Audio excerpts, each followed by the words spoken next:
안녕하세요, 김성진입니다. 네.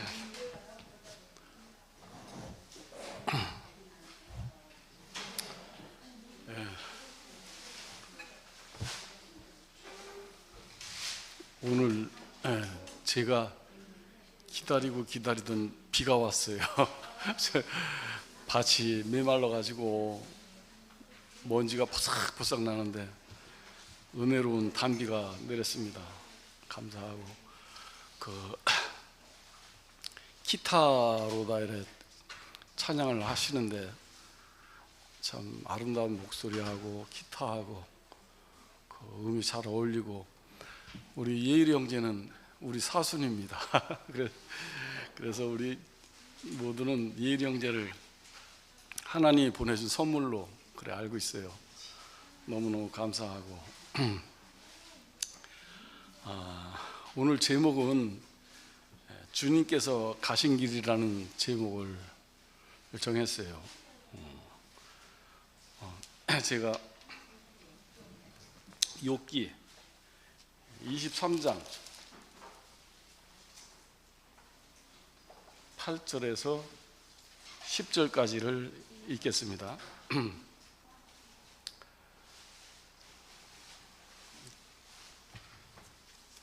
그런데 내가 앞으로 가도 그가 아니 계시고 뒤로 가도 보이지 아니하며 그가 왼쪽에서 일하시나 내가 만날 수가 없고 그가 오른쪽으로 돌이키시나 내가 볼 수가 없구나. 그러나 내가 가는 길을 그가 아시나니 그가 나를 단련하신 후에는 내가 숨금같이 되어 나오리라.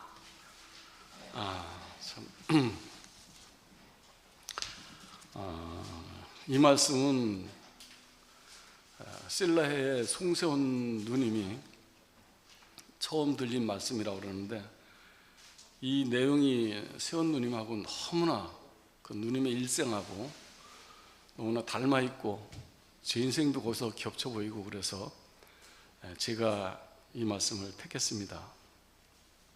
그리고 전번 시간에 제가 이제 처음으로 말씀을 했더니만 사람들이 성진이 오빠는 왜 맨날 다윗 얘기만 하느냐. 그래, 이제 거기까지도 좋았는데 뭐라냐면 왜 다윗 중에서도 밧세바 얘기만 하느냐 그러는 거예요. 참 제가 아는 건 밧세바밖에 없어요.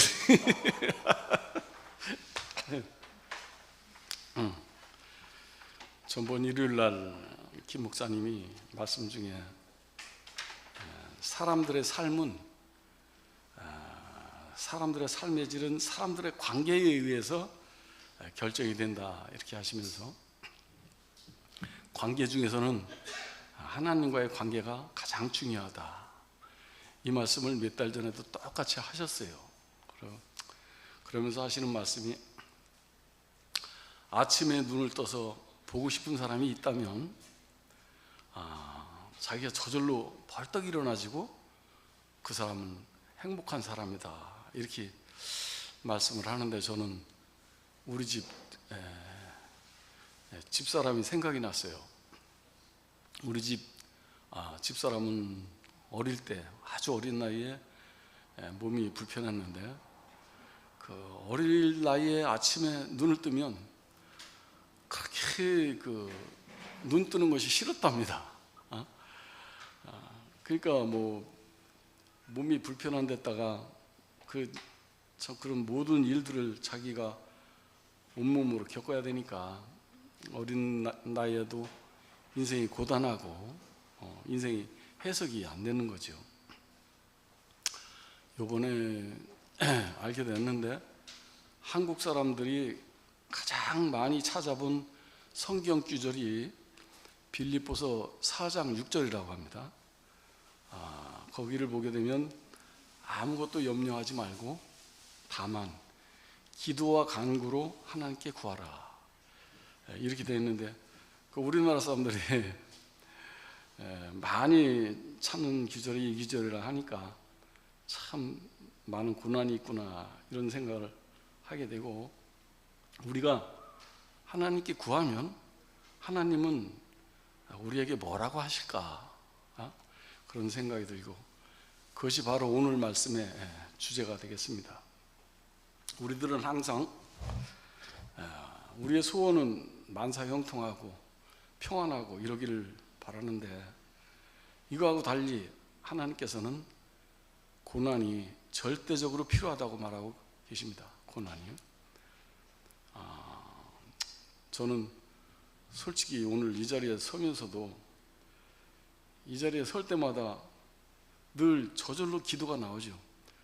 아주 간절한 기도가 나옵니다. 하나님, 저는 가려주시고 하나님만 나타나게 해주십시오. 그렇게 기도를 하지만 하나님은 한 번도 제 기도를 들어본 적이 없어요. 한 번도 안 들어주시더라고. 그래서 내가 묻지요. 하나님, 왜 내 기도를 안 들어주십니까? 이렇게 간절히 하는데 왜 안 들어주세요? 그러면 하나님은 네가 해봐라, 네 실력만큼 해봐라 이래요. 그래서 제가 하나님한테, 하나님, 그러면 내가 하다가 헛소리하면 어떡할 겁니까? 그러니까 하나님이 하시는 말씀이, 그것도 네가 감당해라. 그것도 네가 감당해라. 너는 너만큼만 열심히 하면 된다. 그러면서 마지막 결론으로 하나님께서 대답하시기를, 결론은 내가 낼 것이다 이러시더라고. 이번에 제가 이제 알게 된 거예요. 이게 바로 저의 심정이고 오늘 말씀의 주제고 그렇습니다. 욥기는 내용 자체도 그러고 책이 아주 특별한 책이지요. 그래서 의도적으로 시편 바로 앞에 끼워 넣었다 이런 생각이 들고, 이것도 이제 김 목사님이 몇 달 전에 하신 말씀인데, 시편 1장 1절 복 있는 자는 이렇게 시작이 되는데, 그 복에 대한 그 설명이 이 욥기라는 생각이 들어요. 그리고 죽으면 죽으리라고 했던 그 에스더서 바로 뒤에 이것이 욥기가 설정이 되어 있어요. 그것도 나중에 지나고 보면 의미가 다르다 이렇게 제 스스로가 알게 됐어요. 욥기는 배경도 웃고, 욥이라는 사람은 이스라엘 사람도 아니고 그 우스 땅에서 먼 이스라엘 먼 우스 땅 사람이에요. 근데 이 욥기라는 책이 저자도 불분명하고 언제 지었는지도 모르겠고, 아주 좀 그 성경에 나오는 이런 다른 것들하고는 많이 다른 그런 책이죠. 그 책 전체가 욥하고 친구들하고 대화 내용이에요. 아주 단순하게 설정되고 단순하게 이어지는데 그 안에 아주 깊은 뜻이 있더라고요.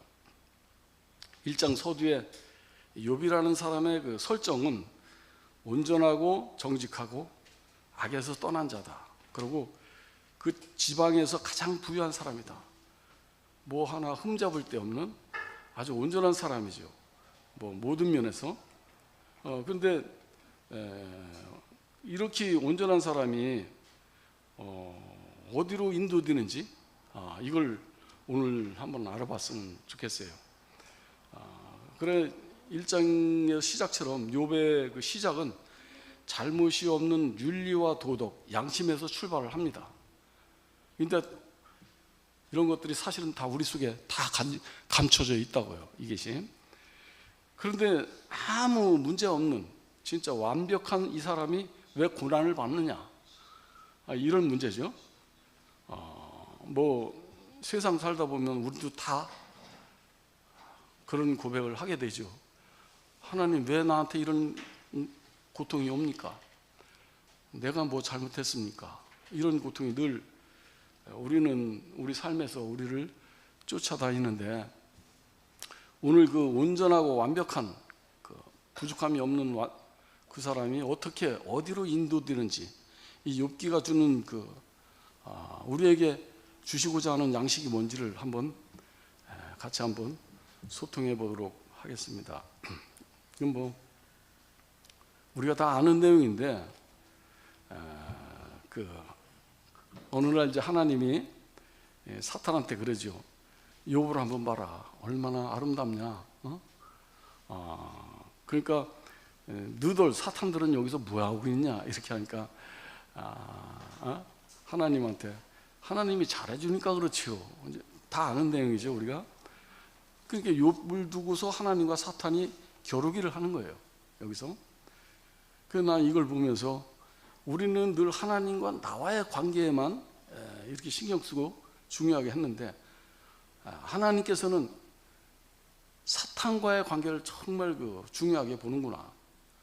사탄과의 관계를 해결하는 것이 하나님에게는 아주 중요한 일이구나. 이렇게 알게 됐어요. 사탄이 말하기를 이제 하나님이 욥을 잘해줘서 그러니까 욥을 잘 못해줘 봐라. 이러니까 이제 욥한테 고난이 오죠. 우리가 아는 것처럼. 그러니까 친구들이 찾아와서 너 죄를 고백해라. 네가 잘못했으니까 이런 고생을 하지.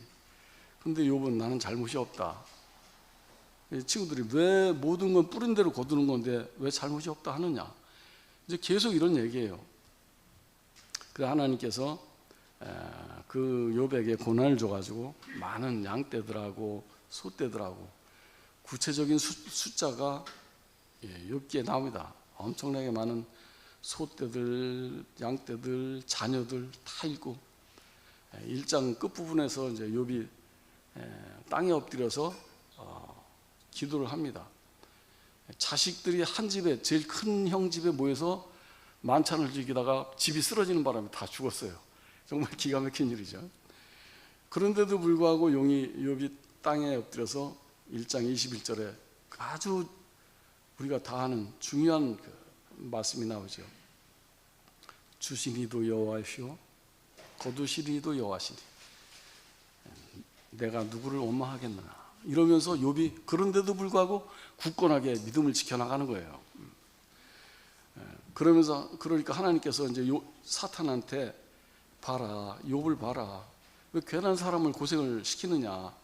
그러니까 사탄이 하는 말이 몸을 쳐라. 그 사람 건강을 쳐라. 이래가지고 욕창과 그 가려움 아주 이것이 심했는 것 같아요.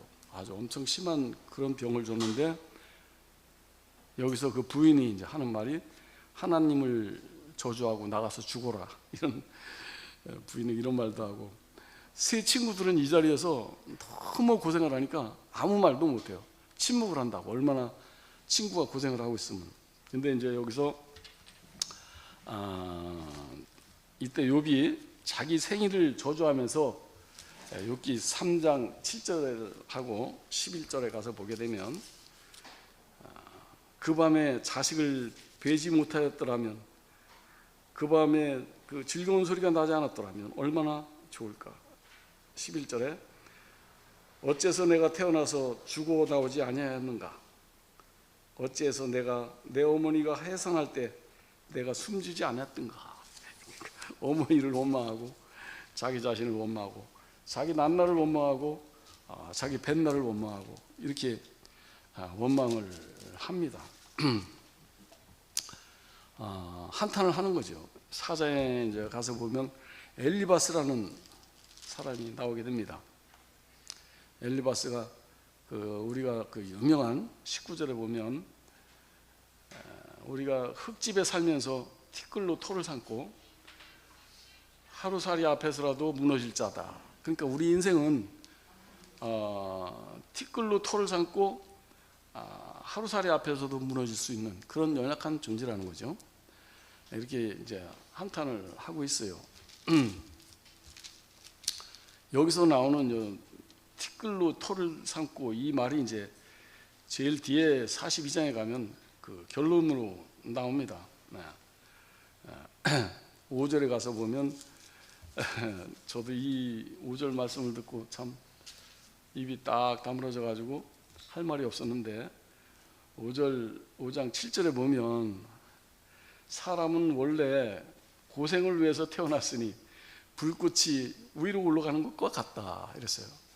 이 말씀이 전번에 김 목사님도 한번 하신 말씀인데 사람이 태어난 건 고생을 위해서 태어났다는 거예요.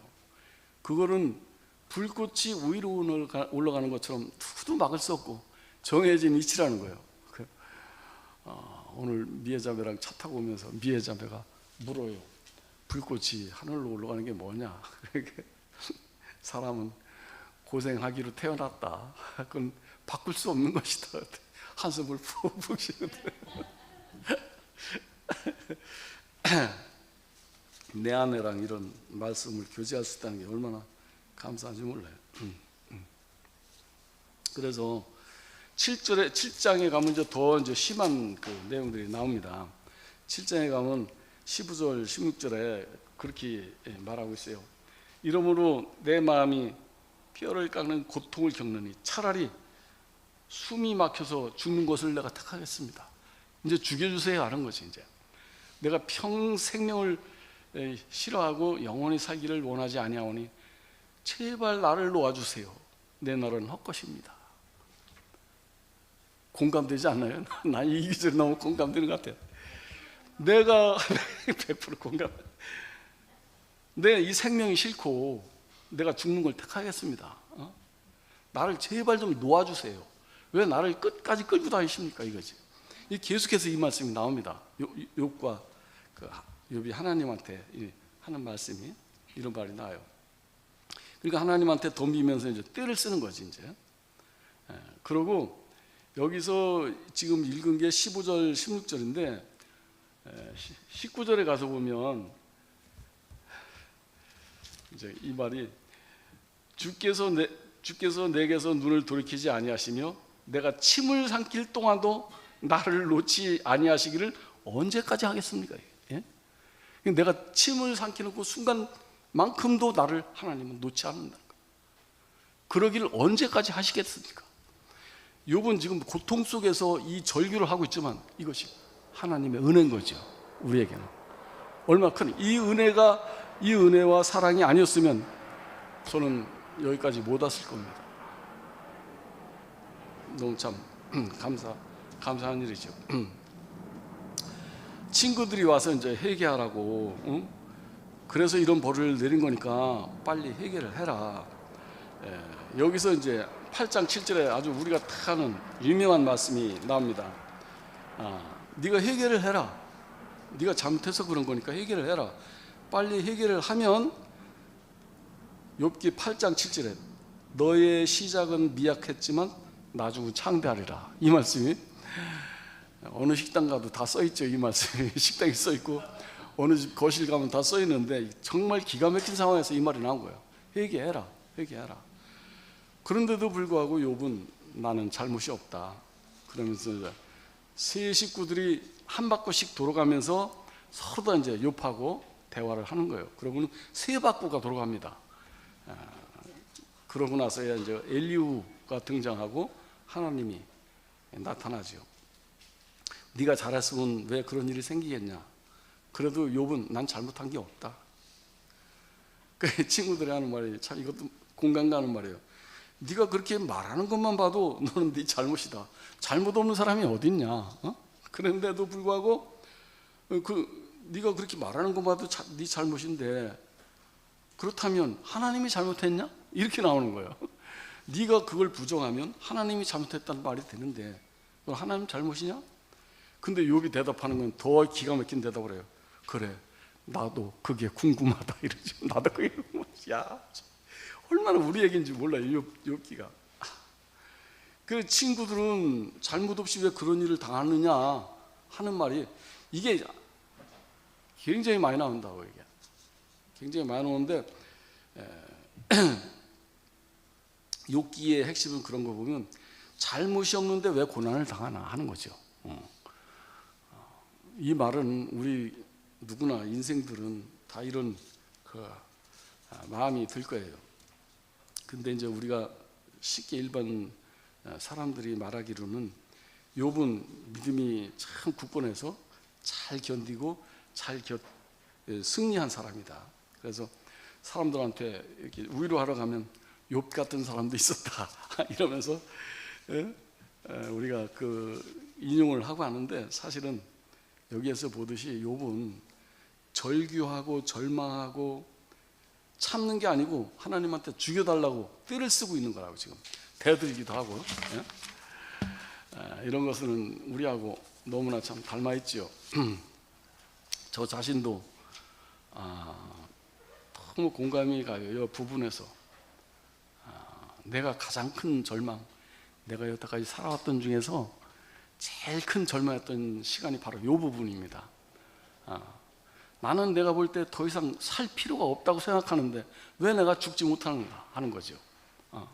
이게 너무 공감되지 않아요? 근데 그러면서 여기서 이제 참 욥은 여기서 이런 얘기를 해요. 하나님께서 왜 나를 관역으로 삼아서 나를 못 살게 하느냐 이거죠. 제발 좀 당신 손에서 나를 놔주세요. 왜 침상킬 동안만도 나를 가만 놔두지 않고 이렇게 고생을 시킵니까? 욥기 7장 19절에 이제 세 친구가 아무래도 욥이 항복을 안 하니까 38장에 가서 이제 하나님께서 이게 시 같기도 하고 엄청 품격 있고 대단한 말씀이 나옵니다. 이게 천지 창조와 하나님의 하나님의 그 능력, 하나님의 권위 이런 게 나오는 말씀인데 38장에서 이제 이때부터는 하나님이 이제 딱 정색을 하며 말씀을 하시죠. 폭풍 중에 나타나 너는 하나님의 폭풍 중에 나타나서 너는 대장부처럼 허리를 동아리고 내 말에 답하라. 하나님이 이렇게 말씀하세요. 그러고서는 하는 말이 악어가 무는 힘이 어디서 나오는지 너는 아니? 하늘의 구름창고가 어디 있는지 너는 아니? 파도가 왜 저 작은 모래섬 하나를 넘지 못하는지 네가 아니? 이렇게 말씀하신다. 그러고는 38장 4절에 가서는 아주 우리가 다 외우는 말씀이죠. 우리가 다 외우고 참 은혜로운 말씀인데 이 말 다음에 나온 말씀이죠. 38장 4절이에요. 내가 천지에 기초를 놓을 때 너하고 의논한 적이 있느냐? 응? 내가 천지에 기초를 놓을 때 내가 너하고 상의한 적이 있냐? 저는 제 평생 살아오면서 이 구절이 저에게 정말 위로가 됐어요. 너무 힘들고 답답하고 억울하고 정말 견딜 수 없을 때 이게 저절로 이어지더라고. 내가 천지에 기초를 놓을 때 내가 너하고 상의한 적이 있느냐? 그 말 한마디면 내가 아무 할 말이 없고 내 마음이 조용해지더라고요. 예, 이제 여기에서 욥기의 주제가 이제 나오는데 욥기 23장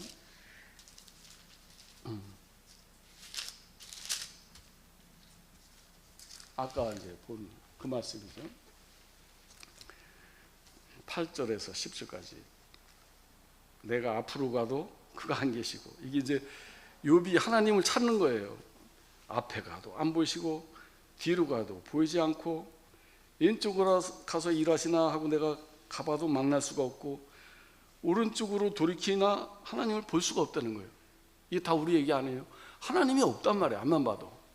그런데 지나고 보니까 오늘 여기 와서 보니까 이게 송세훈 누님이 매일 간증하시는 거예요. 그 누님도 정말 고생 많이 하시고 그 아버님 돌아가셨을 때 내가 처음으로 장례를 했잖아요. 근데 하나님은 안 계시지만 위로도 아래로도 좌측으로도 우측으로도 어디도 보이지 않지만 지나고 보니까 내가 가는 길을 그가 아시나니 그가 나를 단련하신 후에는 내가 순금같이 되어 나오리라. 이것이 송세훈 누님의 말씀이고 저의 간증이에요.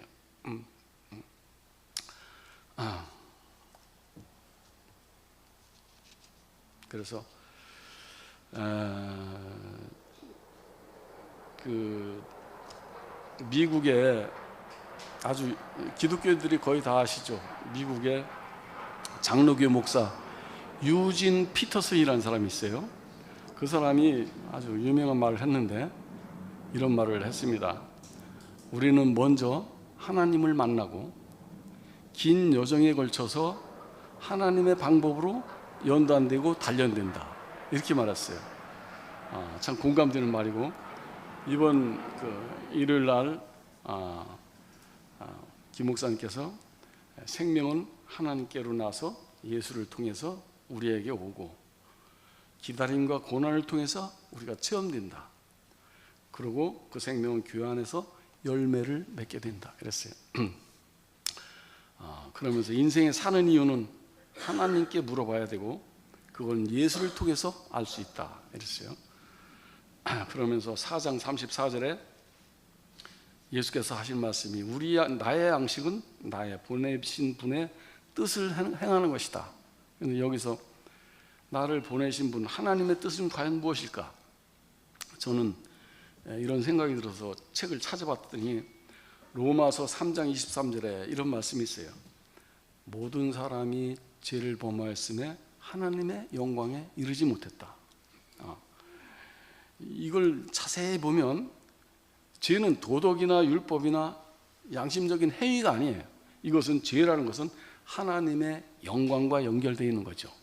그래서 사람은 하나님의 영광에 이르려고 사는 거예요. 다 자기만큼 사는 거라고.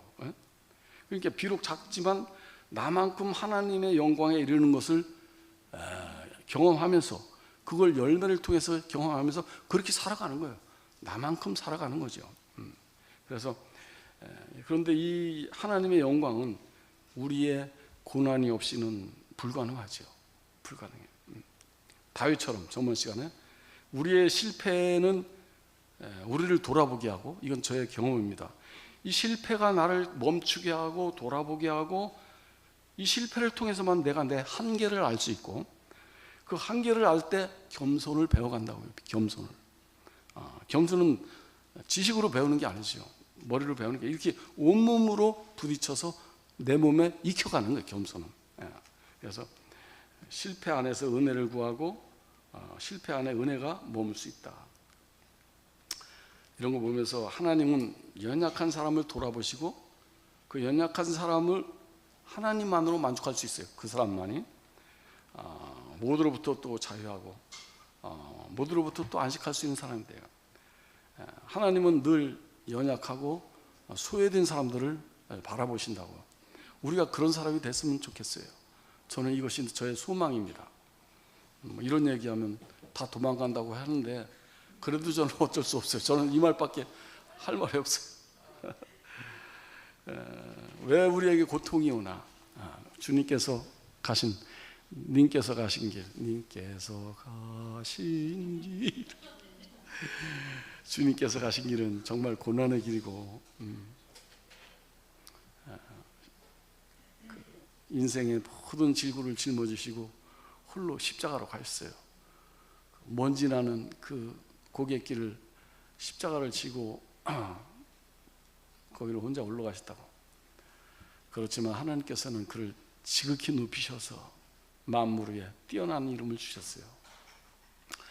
하나님께서 지금도 우리에게 계속 말하고 있어요. 네가 한번 해봐라. 네가 해봐라. 부딪혀봐라. 미나자매처럼. 요새 미나자매 잘 부딪히고 있어요. 미나처럼 부딪혀봐라. 너의 부끄러움이 너를 아름답게 할 것이다. 너를 영광의 문으로 인도할 것이다. 탕자한테 고난을 허락한 그 아버지와 똑같아요. 탕자와 탕자 큰아들은 고난 뒤에 서로 다른 자리에서 만나게 되죠. 그래서 죄는 행위가 아니고 영광에 연결된 것이라 우리가 영광으로 가려면 하나님과 함께 동행하려면 이 고난이라는 산은 우리가 꼭 넘어야 될 산이에요. 넘어야 될 산이라. 히브리서 5장 8절에 그는 아들이시라도 받으신 고난으로 순종을 배우고 온전케 되셨다고 해요. 나는 이런 제안을 하나 해보고 싶어요. 만약에 우리에게 각자 개인의 고난이 온다면 우리가 고개를 숙입시다. 고개를 숙이면 하나님이 일하실 거라고요. 하나님의 지혜와 능력을 스스로 경험하게 될 거라고요. 죽음은 끝이 아니고 시작이에요. 영광과 존귀로 가는 지름길이죠. 그걸 예수가 증명한 거예요. 사람은 그 영광과 존귀, 하나님의 창조 목적까지 가야 돼요. 하나님의 자녀까지 가야 된다고. 그래서 우리에게 고난이라는 게 있는 거죠. 그래서 자기를 부인하고 자기 십자가를 지고 나를 따르라. 그렇게 했어요. 그 침 삼킬 동안도 우리를 가만히 두지 않는 이유는 바로 자기 자녀의 영광을 주시기 위한 거죠. 저는 이번 말씀을 준비하면서 우연하게 서울 남포교회 박영선 목사님, 유명하신 분이잖아요. 이번에 큰 환란이 있었는데 말씀 준비 중에 바로 어제서야 모두 다 끝나고 했는데 어제서야 이 박영선 목사님 유튜브를 보다 보니까 이렇게 나오더라고. 지난달 그분이 하신 말씀이에요. 지난 2월 달에 남포교회 마지막 송별 기도, 고별 기도를, 고별 말씀을 이 욥기 42장으로 했어요. 욥기. 예. 그러고는 마쳤단 말이에요. 근데 새로 개척하는 개척교회에서 다시 박영선 목사님은 이게 너무 중요하다고 그러면서 욥기 42장을 다시 한 거예요. 그러면 박영선이라는 우리나라 가장 성경 강해 권위자라는 그분이 과연 무엇을 깨달았을까? 그래서 왜 욥기 42장을 다시 하게 됐는가? 몇 달 동안 박영선 목사님 어떤 고난을 받았고 어떤 걸 깨달았을까? 그것이 욥기 23장 10절에 아까 나온 것처럼 나를 정금같이 하리라 하신 거예요. 그러면 우리가 정금은 못 가요, 그죠? 이게 중요하지. 정금이 과연 못 가? 누구나 다 정금이 되기를 원하지만 이 정금은 마지막 장에 나옵니다. 욥기 42장 끝에 나옵니다. 아까 42장 4절에 끝장에 42장 끝절에 뭐라고 하는가 하면 2절에서 하나님께서는 못하실 일이 없습니다. 4절에서 주님께 내가 묻사오니 내게 답해 주소서. 5절에 가서 전에는 듣기만 했는데 이제는 눈으로 봅니다. 알아들었다 이 말이에요. 알아들었다. 하나님이시여 못할 것 없는 하나님이시여 내게 내가 물으니 답을 주세요 하고 난 5절에 가서는 전에는 듣기만 했는데 이제 내가 눈으로 봅니다. 이제 봤습니다. 알았습니다. 6절에 가서 이제 이게 결론이에요. 이게 결론. 박영선 목사님이 체험한 결론이고 오늘 말씀의 결론이죠. 6절에 가서 나는 티끌과 재 가운데서 내가 주님을 봅니다. 티끌과 재. 정금이라는 게 바로 내 자신이 티끌과 재가 되는 거죠. 이 욥기 앞장에 에스더서가 나오는데 재와 티끌로 발견된 그 사람만이 죽으면 죽으리라 하는 그런 삶을 살 수 있겠고, 그 뒤편 욥기 뒷장 시편 1장 1절이 바로 재와 티끌로 발견된 그 사람이죠. 재와 티끌로 발견된 그 사람은 복 있는 사람이고 악인들의 길을 따르지 않고 죄인들의 길에 서지 않고 오만한 자들의 자리에 앉지 않고 오직 여호와의 율법을 즐거워하고 그의 율법을 주야로 묵상하는도다. 이것이 바로 정금이고 재와 티끌로 발견된 사람이죠. 하여튼 이번 말씀을 준비하면서 참 저도 은혜가 됐고 송세훈 누님이 갑자기 보고 싶어지는데 제가 누님이 저의 인생과 겹쳐져서 우리에게 주시는 그 하나님은 우리를 눈물 골짜기로 인도하시지만 그것이 영광의 길이고 당신의 은혜의 길이었다 이런 생각이 듭니다. 우리를 티끌과 재로 만들어주신 주님께 감사합니다. 감사합니다. 기도하겠습니다. 은혜롭고 자비로우신 아버지 하나님, 우리를 당신의 자녀로 양육시켜줘서 감사합니다. 죄와 사망이 왕노릇하는 세상에서, 약육강식의 세상에서 우리들에게 고난을 영광이라고 보여주게 하시고 우리를 당신의 영광의 찬송이 되게 하시는 주님께 감사를 드립니다. 만물을 새롭게 하시는 주님, 우리가 당신 손에서 새롭게 되고 당신의 손길 안에 우리는 은혜로 사랑으로 빚어지고 있습니다. 우리의 모든 것을 시작하신 당신께서 모든 일을 마치는 그날까지 온전하게 이루어 주시길 바랍니다. 그리고 우리 교회가 정말 당신이 원하는 그런 아름다운 나라가 되길 원하고, 우리 아름답게 찬송을 해주는 우리 찬양팀에도 하나님 은혜를 주시길 바랍니다. 너무 감사합니다. 예수님의 이름으로 기도합니다. 아멘.